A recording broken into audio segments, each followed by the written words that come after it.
বাঁকুড়া বিষ্ণুপুর মহকুমার পাঞ্চেত বন বিভাগের অন্তর্গত লাটিহির জঙ্গলে বন্যপ্রাণী করিডোরে বেআইনিভাবে বসানো পথবাতি অবশেষে উপড়ে ফেলল বন দপ্তর। 2 নম্বর রাজ্য সড়কের ধারে এই করিডোরে বেশ কয়েকদিন আগে এক বেসরকারি বিলাসবহুল হোটেল কর্তৃপক্ষ লাগিয়েছিল প্রায় 25টি উঁচু আলু স্তম্ভ।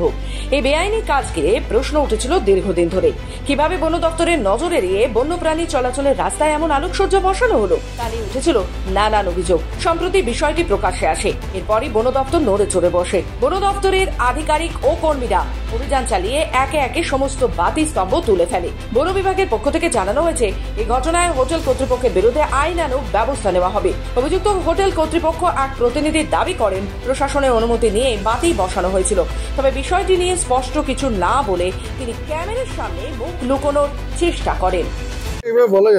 আমরা তো নিজেরা জানি না এখন কি হচ্ছে, না যখন আসবে তখন দেখবো, না পেপার আসবে তখন। আর লাইট যেটা লাগিয়েছিলেন বা পথবাতি যেটা লাগিয়েছিলেন, এটা আমাদেরকে প্রশাসনিক বলেছে আমরা এরকম লাগাতে হবে, আমরা লাগিয়েছি। আচ্ছা, সেটা তো বারবার আপনাদেরকে একই স্টেটমেন্ট আমরা দিচ্ছি। আবার সেটা দেখুন অফিসিয়াল ব্যাপার, ওরা কি করবে ওরা করবে। ঠিক ঠিক। আর এই পথবাতি যেটা লাগিয়েছিলেন ওটা কি অনুমতি নিয়ে লাগিয়েছিলেন?